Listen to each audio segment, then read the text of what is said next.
अस्सलाम वालेकुम dear student. आज के इस लेक्चर में हम इंटीग्रेशन बाय पार्ट के ऊपर बात करेंगे कि what is integration by part. Student, सबसे पहले अगर हम इंटीग्रेशन बाय पार्ट की बात करें तो हमारे पास एक मैथमेटिशियन जिसका नाम था ब्रोक टायलर। 1715 में उसने इंटीग्रेशन बाय पार्ट का कंसेप्ट पेश किया था। स्टूडेंट, हमारे पास इंटीग्रेशन बाय पार्ट का फार्मूला कुछ यूं है कि अगर u एंड v कोई भी दो फंक्शंस है प्रोडक्ट के फॉर्म में, तो हम यूं करेंगे कि v सेम इज इट, मतलब v को हम कुछ नहीं कहेंगे। u एंड v ऐसे दो फंक्शन है जिसमें मैंने v को इज्जत दे दी है और u के साथ लड़ाई करूंगा। इट्स मीन कि u को इंटीग्रेट करूंगा, फिर साथ लिखेंगे माइनस का सिंबल एंड इंटीग्रेशन। जिस फंक्शन को हमने इज्जत दी थी उसी फंक्शन का हम लेंगे derivative and again integration of u into dx, मतलब जिस वेरिएबल के लिहाज से हम उसको इंटीग्रेट करेंगे। लेकिन स्टूडेंट, यहाँ पे मसला ये आ जाता है कि किसको हमने u कहना है, किसको v कहना है। इट्स मीन कि किस फंक्शन को इंटीग्रेट करना है और किस फंक्शन को छोड़ना है। स्टूडेंट, यहां पे इसके लिए आपने याद रखना है कि ILATE, इस वर्ड को आपने, आइलेट वर्ड को आपने याद रखना है। जिस सीक्वेंस में ये आइलेट का वर्ड मैंने लिखा है, जो सबसे पहले आएगा वर्ड, इट्स मीन आई मतलब inverse function, L mean log function, A mean algebraic function, T mean trigonometric function, E mean exponential function. Inverse function में क्या आ जाते हैं student? Sine inverse, cos inverse, ये आ जाते हैं हमारे पास इनवर्स फंक्शन में। लॉग फंक्शन में क्या आ जाते हैं? अगर मेरे पास लॉग x आ जाए, log 2x आ जाए, और अलजेब्रिक फंक्शन में हमारे पास x आ जाए, x स्क्वायर आ जाए, x क्यूब आ जाए, इसको हम अलजेब्रिक में काउंट करेंगे।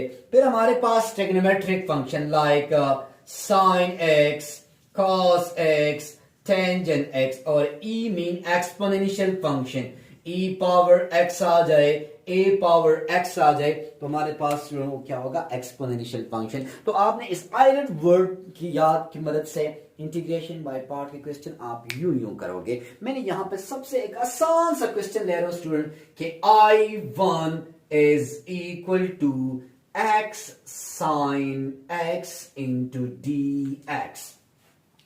अब x साइन x दो फंक्शंस है।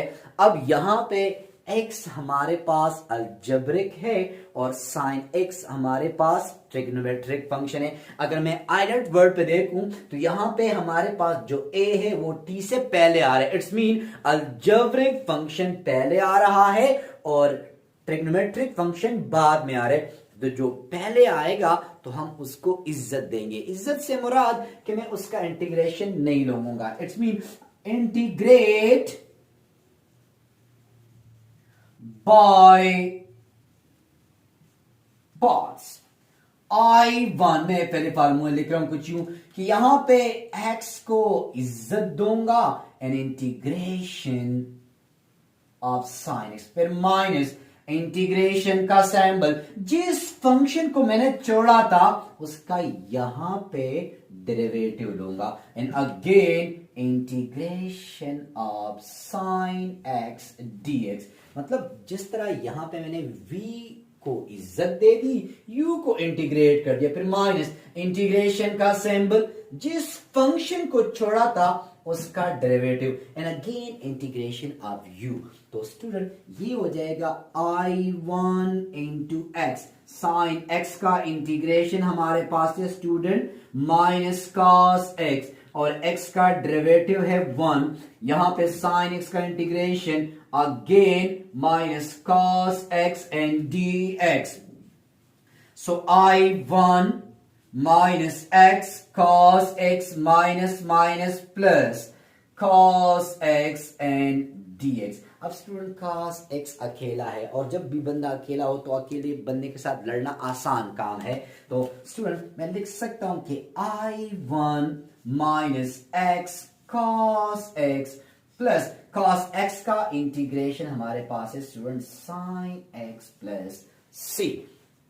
तो यहां पे स्टूडेंट x sin x, अगर x sin x की जगह x स्क्वेयर sin x आ जाए, लेकिन यहां पे अगर x स्क्वेयर sin x आ जाए स्टूडेंट तो उसके ऊपर हम 2 time integration by part apply करेंगे। अगर स्टूडेंट x क्यूब आ जाए तो फिर हम 3 time integration by part apply करेंगे, मतलब 3 टाइम के first time integration by part, फिर अब उसको सिंप्लीफिकेशन के बाद अगेन इंटीग्रेशन बाय पार्ट। तो अगर इस तरह x पावर 4 आ जाए तो हम उसको 4 टाइम स्टूडेंट यहां पे एक और क्वेश्चन कि I1 is equal to x square and e power x, एक अलजेब्रिक फंक्शन है और एक एक्सपोनेंशियल फंक्शन है। अगर मैं आइलैंड पे देख लूं तो यहां पे मेरे पास जो a है वो e से पहले आ रहा है, तो इट्स मीन जो पहले आ रहा है उसको हमने इज्जत देनी है।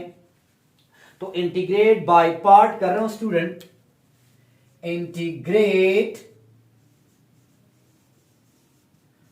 बाय